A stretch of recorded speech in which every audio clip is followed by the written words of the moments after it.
രാജ്യത്തിന്റെ 79ാം സ്വാതന്ത്ര്യ ദിനമാണ് നമ്മൾ ആഘോഷിക്കുന്നത്. നമുക്കറിയാം, എല്ലാ വർഷവും നമ്മൾ കുഴിച്ചാലിന്റെ തോട്ടയുമായി കേരള ഫെഡറേഷൻ ഓഫ് ദി ബ്ലൈൻഡിന്റെ ആഭിമുഖ്യത്തിൽ നമ്മൾ വിവിധ മത്സരങ്ങളും പരിപാടികളും ഒക്കെ ആയി സ്വാതന്ത്ര്യ ദിനം ആഘോഷിക്കാറുണ്ട്. ഈ വർഷം വളരെ ഗംഭീരമായി തന്നെ ആഘോഷിക്കാനാണ് നമ്മൾ തീരുമാനിച്ചിട്ടുള്ളത്. എന്തായാലും കാലാവസ്ഥ പ്രതികൂലമായതാണെന്ന് അറിയില്ല, നമ്മുടെ കുറച്ച് അംഗങ്ങളെ എത്തിയിട്ടുള്ളൂ. തളിപ്പറമ്പ് പയ്യന്നൂർ താലൂക്ക് സംയുക്തമായിട്ടാണ് ജില്ലാ കലക്ടറുടെ ആഭിമുഖ്യത്തിൽ പരിപാടി നടത്തുന്നത്.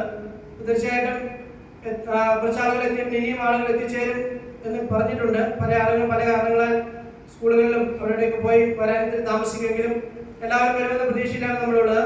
തീർച്ചയായിട്ടും നമുക്കറിയാം, വൈദേശിക ശക്തികളിൽ നിന്നും അല്ലെങ്കിൽ യൂറോപ്യന്മാരുടെ ആഗമനത്തോടു കൂടി ഇന്ത്യയിൽ അഭിനിവേശങ്ങളുടെ ഒരു കാലഘട്ടം തുടങ്ങുകയും ആ അഭിനിവേശങ്ങൾക്കെതിരായി ഇന്ത്യയിലെ നാട്ടുരാജ്യങ്ങൾ ആദ്യകാലങ്ങളിൽ ചെറുതായി പ്രതികരിച്ചു. എന്നാൽ ആ പ്രതികരണം വേണ്ട രീതിയിൽ ആകാത്തതിനെ തുടർന്ന് വൈദേശിക ശക്തികൾ നമ്മുടെ രാജ്യത്തെ എല്ലാ ഭാഗങ്ങളിലും ചൂടുറപ്പിക്കുകയും രാജ്യത്തിന്റെ സമ്പത്ത് ഇവിടെ നിന്ന് വലിയ തോതിൽ മറ്റു രാജ്യങ്ങളിലേക്ക്, യൂറോപ്യൻ രാജ്യങ്ങളിലേക്ക് കടത്തിക്കൊണ്ടുപോവുകയും ചെയ്ത ചരിത്രങ്ങൾ നമുക്കറിയാം. അതിലേക്കൊന്നും ഞാൻ പോകുന്നില്ല.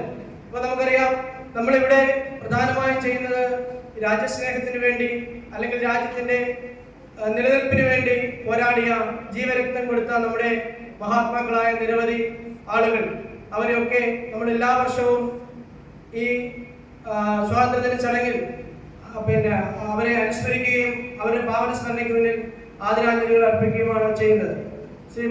ശ്രീമാനായ അല്ലെങ്കിൽ നമ്മുടെ രാജ്യത്തിന്റെ രാഷ്ട്രപിതാവ് മഹാത്മാഗാന്ധിയുടെ കാലം മുതലാണ് ഒരുപക്ഷെ ഇന്ത്യൻ ദേശീയ സമര ചരിത്രത്തിൽ മാസ് മൊബിലൈസേഷൻ അല്ലെങ്കിൽ ജനകീയ സമരം എന്ന രീതിയിലേക്ക് മാറുന്നത്.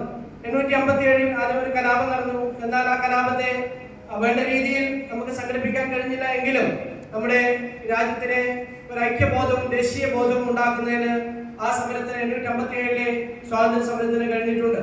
അതേപോലെ ഇങ്ങോട്ടേക്ക് ചെറിയ രീതിയിലുള്ള സമരങ്ങൾ നടന്നെങ്കിലും 885 ഇന്ത്യൻ നാഷണൽ കോൺഗ്രസ് രൂപീകരിക്കപ്പെട്ടതോടുകൂടി രാജ്യത്തെ പ്രക്ഷോഭ പരിപാടികൾ ഏകോപിപ്പിക്കപ്പെടുകയും പിന്നീട് നമ്മൾ സമരങ്ങളുടെ ഒരു പരമ്പര തന്നെ ഇന്ത്യയിൽ ഉണ്ടാവുകയും അങ്ങനെ ഇന്ത്യക്കാരുടെ ശക്തമായ അഭിലാഷത്തിന് മുന്നിൽ, ശക്തമായ ഇച്ഛാശക്തിക്ക് മുന്നിൽ വൈദേശിക ശക്തികൾ മുട്ടുമടക്കുകയും അങ്ങനെ 1947 ആഗസ്റ്റ് 15-ന് 14 അർദ്ധരാത്രിയിൽ നമ്മുടെ രാജ്യം ലോകത്തെ ഒരു സ്വതന്ത്ര രാജ്യമായി മാറുകയാണ് ചെയ്തതെന്ന് നിങ്ങൾക്ക് എല്ലാവർക്കും അറിയാം.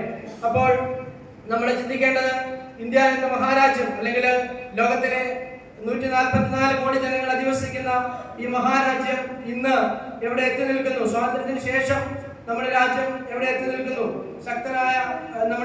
ശക്തരായ ഇച്ഛാശക്തികൾ ഉണ്ടായിരുന്ന നേതാക്കന്മാര് ശ്രീമാൻ ജവഹർലാൽ നെഹ്റുവിന്റെ നേതൃത്വത്തിൽ ആദ്യത്തെ ഗവൺമെന്റ് ഇന്ത്യയിൽ വരികയും അതിനുശേഷം നാടിന് നമ്മുടെ രാജ്യത്തിന്റെ താല്പര്യങ്ങൾക്കനുസരിച്ചുള്ള ഭരണഘടനയും അതുപോലുള്ള ഭരണ സംവിധാനങ്ങളുടെ രൂപീകരിക്കപ്പെട്ടു. അല്ലെങ്കിൽ അത്തരത്തിലുള്ള ഭരണ സംവിധാനങ്ങൾ ഇവിടെ വരികയും നമുക്ക് വേണ്ടി നമ്മൾ ഭരിക്കുന്ന സംവിധാനത്തിലേക്ക് നമ്മൾ മാറുകയും ചെയ്തു.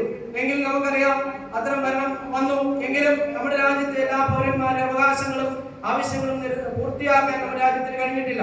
എങ്കിലും വിവിധ മേഖലകളിൽ ശക്തമായ കാൽവെപ്പ് നടത്തിക്കൊണ്ട് ഇന്ത്യ ലോകത്തിന്റെ നെറുകയിലേക്ക് കയറുന്ന കാഴ്ചയാണ് നമ്മൾ കാണുന്നത്. നമ്മളെ താരിഫുകൾ ചുമത്തിക്കൊണ്ടും അല്ലെങ്കിൽ അന്യായമായ താരിഫുകൾ ചുമത്തിക്കൊണ്ടും അന്യായമായ കാരണങ്ങൾ പറഞ്ഞുകൊണ്ടും നമ്മുടെ ദേശീയതയെ വെല്ലുവിളിക്കുമ്പോൾ നമ്മുടെ രാഷ്ട്രീയ നേതാക്കന്മാർ ശക്തമായ രീതിയിൽ തന്നെ അതിനൊന്നും മുട്ടുമടക്കാതെ ഇന്നും നമ്മുടെ സമരവീര്യം ഉൾക്കൊണ്ടുകൊണ്ട് നമ്മൾ അതിനെ പ്രതികരിക്കുകയാണ്. അപ്പോൾ നമുക്കറിയാം, വളരെ ശക്തമായ രീതിയിൽ തന്നെ വളരുന്ന ഇന്ത്യൻ ഇക്കോണമിയെ തടഞ്ഞു നിർത്താൻ ആർക്കും കഴിയില്ല എന്ന യാഥാർത്ഥ്യം അറിഞ്ഞുകൊണ്ട് തന്നെയാണ് ചില രാഷ്ട്രീയ നേതാക്കന്മാർ ഇവിടെ പല നിയന്ത്രണങ്ങൾ നമ്മുടെ വളർച്ചയിൽ ഭയപ്പെടുകയാണ്. പല രാജ്യങ്ങൾ, ലോകരാജ്യങ്ങൾ ഭയപ്പെടുകയാണ്. അപ്പൊ അതുകൊണ്ട് അവർക്കൊക്കെയുള്ള വലിയൊരു സന്ദേശമായി നമ്മുടെ രാജ്യം ഓരോ ദിവസവും വളരുന്നു. ലോകത്തെ ഏറ്റവും ജനസംഖ്യയുള്ള രാജ്യത്തെ തോൽപ്പിക്കാൻ അല്ലെങ്കിൽ നമ്മുടെ ഇച്ഛാശക്തിക്ക് മുന്നിൽ ആർക്കും നമ്മളെ പരാജയപ്പെടുത്താൻ കഴിയില്ല എന്ന വലിയ സന്ദേശമാണ് നമ്മൾ നടക്കുന്നത്. അപ്പൊ എന്തായാലും നമുക്കറിയാം, രാജ്യത്തെ ഭരണഘടനയെ ആസ്പദമാക്കി ഗവൺമെന്റുകളൊക്കെ വരുന്നുണ്ട്.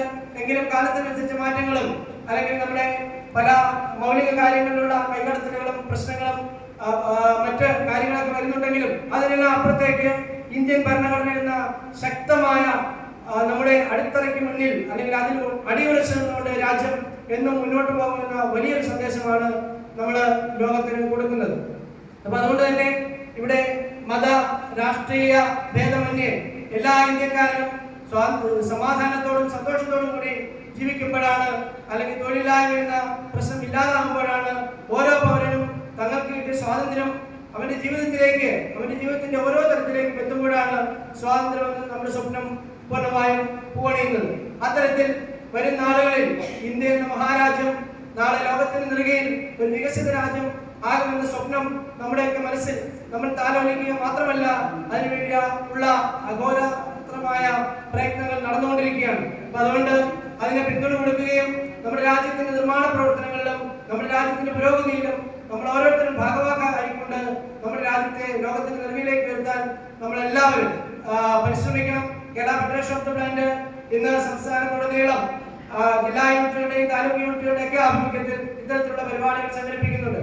അപ്പോ നമ്മൾ ഒട്ടും മാറി നിൽക്കാതെ തന്നെ ദേശീയതയുടെ ഈ വലിയ സന്ദേശം നൽകുന്ന സ്വാതന്ത്ര്യദിന ആഘോഷത്തിൽ ആഘോഷപൂർവ്വം പങ്കെടുക്കുന്ന ഇതിന്റെ ഈ പരിപാടി നമ്മളിവിടെ സംഘടിപ്പിക്കുകയാണ്.